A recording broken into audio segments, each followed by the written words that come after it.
오늘 하루 무탈하게 잘 지내셨나요?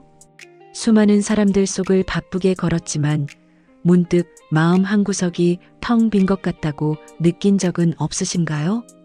나는 잘 살고 있는 걸까? 이 길의 끝에는 무엇이 있을까? 열심히 살아내고 있지만 누구에게도 쉽게 털어놓을 수 없는 무거운 질문들이 우리 어깨를 누를 때가 있습니다. 괜찮습니다. 당신만 그런 것이 아닙니다. 그것은 길을 잃은 것이 아니라 우리 영혼이 진짜 길을 찾고 있다는 신호이니까요. 지금부터 그 모든 질문에 대한 가장 위대한 대답을 함께 찾아가려 합니다. 당신의 텅 빈 마음의 빛으로 생명으로 찾아오시는 그분의 이야기 속으로 당신을 초대합니다. 누구나 마음속에 이런 질문을 품고 살아갑니다. 이 모든 삶의 흐름 속에 정말 의미가 있나? 이 물음 앞에서 요한복음은 놀라운 첫 문장으로 시작합니다. 태초에 말씀이 계시니라. 시작이 말씀이라면 끝도 말씀이고 그 중간의 여정도 말씀이어야 하지 않겠습니까? 세상의 어떤 철학이나 사상도 시작을 말씀이라 하지 않습니다. 그러나 요한은 그 시작을 하나님의 말씀으로 규정합니다. 이 말씀은 단순한 소리가 아니라 인격이고 빛이며 생명이라고 증언합니다. 요한복음 1장 1절부터 4절은 이렇게 전합니다. 태초에 말씀이 계시니라. 이 말씀이 하나님과 함께 계셨으니 이 말씀은 곧 하나님이시니라. 그가 태초에 하나님과 함께 계셨고 만물이 그로 말미암아 지은 바 되었으니 지은 것이 하나도 그가 없이는 된 것이 없느니라. 그 안에 생명이 있었으니 이 생명은 사람들의 빛이라. 이 말씀을 따라 우리가 존재하며 그 안에 생명이 있으며 그 생명은 단지 살아있다는 의미가 아니라 빛이 되어 우리 삶의 방향을 비춰준다고 말씀하십니다. 요한복음은 예수 그리스도를 단순한 역사적 인물이 아닌 말씀 자체로 하나님의 현현으로 소개합니다. 예수님은 하나님의 말씀이 육신이 되어 우리 가운데 거하셨고 우리가 그분 안에서 하나님의 영광을 보았다고 기록합니다. 이는 단순한 성육신의 진리를 넘어 하나님이 인간의 시간과 공간 안으로 들어오셨다는 선포입니다. 요한복음 1장 14절에서는 말씀이 육신이 되어 우리 가운데 거하심에 우리가 그의 영광을 보니 아버지의 독생자의 영광이요 은혜와 진리가 충만하더라라고 기록되어 있습니다. 요한복음은 전체적으로 보여주는 것과 믿게 하는 것에 초점을 둡니다. 기적은 표적이고 표적은 메시지이며 메시지는 결국 예수가 그리스도이심을 믿게 하려 함이라는 목적에 닿습니다. 그래서 요한복음은 다른 복음서들과 달리 기적 이야기보다는 그 기적을 통해 보여주시는 예수님의 정체성과 그분의 영적 메시지에 무게를 둡니다. 물이 포도주로 바뀌는 첫 표적은 단순한 놀라운 사건이 아니라 옛 율법의 빈 항아리를 새 포도주로 채우시는 메시아의 임재를 상징합니다. 요한복음에는 나는 이다라는 자기 선언이 반복되며 등장합니다. 나는 생명의 떡이다. 나는 세상의 빛이다. 나는 선한 목자다. 나는 부활이요 생명이다. 나는 참 포도나무다. 이 7가지 선언은 예수님께서 누구이신지를 스스로 밝히신 말씀이며 각 선언은 특정한 상황 속에서 등장해 우리의 믿음을 도전합니다. 예수님의 정체는 철학적 개념이 아니라 생생한 관계 안에서 드러나는 진리입니다. 요한복음 3장에서 밤중에 예수님을 찾아온 니고데모와의 대화는 신앙이 단순히 아는 것이 아니라 다시 태어나는 것임을 보여줍니다. 인간의 지식이나 율법적 열심으로는 하나님 나라를 볼 수 없으며 오직 성령으로 거듭나야 한다는 예수님의 말씀은 인간이 스스로 이룰 수 없는 근본적 변화를 요구합니다. 요한복음 3장 5절에서 예수께서 말씀하시길 진실로 진실로 내게 이르노니 사람이 물과 성령으로 나지 아니하면 하나님 나라에 들어갈 수 없느니라고 하셨습니다. 이것은 회개와 결단, 그 이상의 완전히 새로운 존재로의 재창조를 말합니다. 이어서 요한복음 4장에서는 사마리아 여인과의 만남이 등장합니다. 여인은 과거의 상처와 죄책감 속에 살아가는 인물이지만 예수님은 그녀를 정죄하지 않으시고 영원히 목마르지 않는 생수를 약속하십니다. 예수님은 유대인들이 멸시하던 사마리아 땅 그 한복판의 우물가에서 가장 개인적인 갈망을 건드리시며 그 여인의 목마름이 단순한 물이 아닌 영혼의 갈증임을 밝혀주십니다. 이 장면은 예배에 대한 깊은 통찰로 이어지는데 예수님은 장소가 아닌 영과 진리로 드리는 예배를 말씀하십니다. 하나님은 예배하는 자들을 찾으신다고 하셨고 이는 우리가 어디에 있든 어떤 상태든 상관없이 진실하게 하나님께 나아갈 수 있음을 의미합니다. 단지 형식이나 전통을 넘어 그분 앞에 마음을 드리는 것이 예배의 본질임을 보여주십니다. 이야기를 따라오시면서 어떤 마음이 드시나요? 어쩌면 우리는 38년 된 병자처럼 내게는 기회가 없어라며 스스로를 절망 속에 가두고 있었을지 모릅니다. 어쩌면 사마리아 여인처럼 남들에게 말 못할 상처와 부끄러움 때문에 사람들의 시선을 피해 살아왔을지도 모릅니다. 혹은 날 때부터 맹인이었던 사람처럼 나의 부족함이 혹시 죄 때문은 아닐까? 자책하며 괴로워했을 수도 있습니다. 괜찮습니다. 주님은 우리의 그런 마음을 다 알고 계십니다.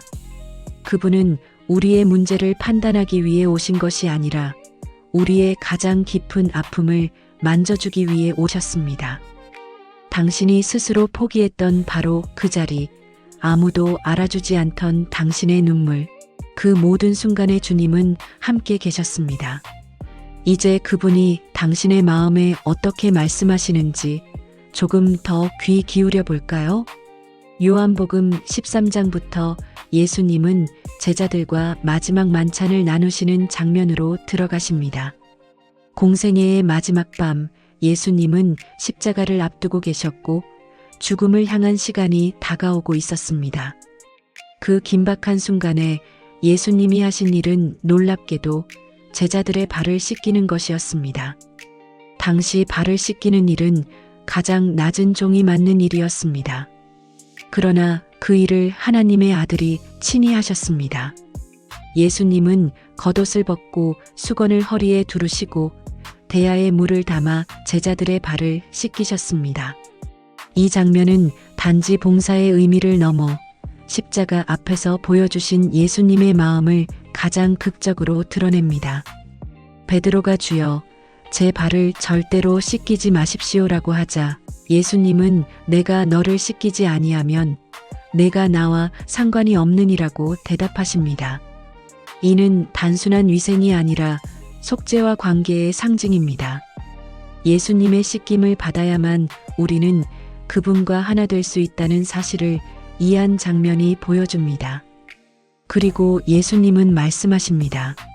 내가 너희에게 행한 것 같이 너희도 서로 행하게 하려 하여 본을 보였노라. 사랑은 말이 아니라 행동이며 섬김으로 완성된다는 것입니다. 요한복음 14장으로 넘어가면 제자들은 예수님의 죽음에 대한 예고에 마음이 흔들립니다. 그들에게 예수님은 위로의 말씀을 주십니다. 너희는 마음에 근심하지 말라. 하나님을 믿으니 또 나를 믿으라. 그리고 도마의 질문에 예수님은 요한복음 14장 6절에서 답하십니다. 나는 길이요 진리요 생명이니 나로 말미암지 않고는 아버지께로 올 자가 없느니라. 예수님은 단지 진리를 말하는 분이 아니라 진리 자체이며 단지 생명을 주시는 분이 아니라 생명 자체입니다. 예수님은 제자들에게 성령을 약속하시며 세상이 줄 수 없는 참된 평안을 주시겠다고 말씀하십니다. 요한복음 19장은 사랑의 가장 깊은 절정을 보여줍니다. 십자가 위에 달리신 예수님의 모습은 세상이 생각하는 강함과는 전혀 다른 방식으로 참된 권능이 무엇인지 증언합니다. 사람들은 조롱하고 군인들은 제비를 뽑아 그분의 옷을 나눕니다. 하지만 십자가 위에서 예수님은 여전히 다른 이들을 위한 말씀을 이어가십니다. 어머니 마리아와 제자 요한을 향해 여자여 보소서 아들이니이다. 보라 내 어머니라 말씀하시며 고통 중에도 새로운 공동체를 형성하십니다. 그리고 마지막으로 예수님은 다 이루었다고 말씀하시며 영혼을 내어주십니다. 이 말씀은 예수님의 사역이 실패로 끝났다는 선언이 아니라 완성되었다는 위대한 선언입니다. 죄의 빚은 갚아졌고 구속은 이루어졌고 사랑은 완성되었습니다. 죽음이 모든 것을 끝내는 것처럼 보일 때가 있습니다. 그러나 요한복음 20장은 그런 절망의 끝에서 다시 시작되는 이야기를 담고 있습니다. 무덤이 닫힌 것 같았던 그 자리에서 예수님은 다시 살아나셨습니다. 무덤에 가장 먼저 달려간 막달라 마리아. 그녀는 슬픔에 잠겨 눈앞에 계신 예수님을 알아보지 못합니다. 그때 예수님은 그녀의 이름을 부르십니다. 마리아야. 이 한마디가 그녀의 눈을 열고 마음을 깨어나게 합니다. 부활은 단지 무덤의 기적이 아니라 이름을 불러주시는 사랑의 회복입니다.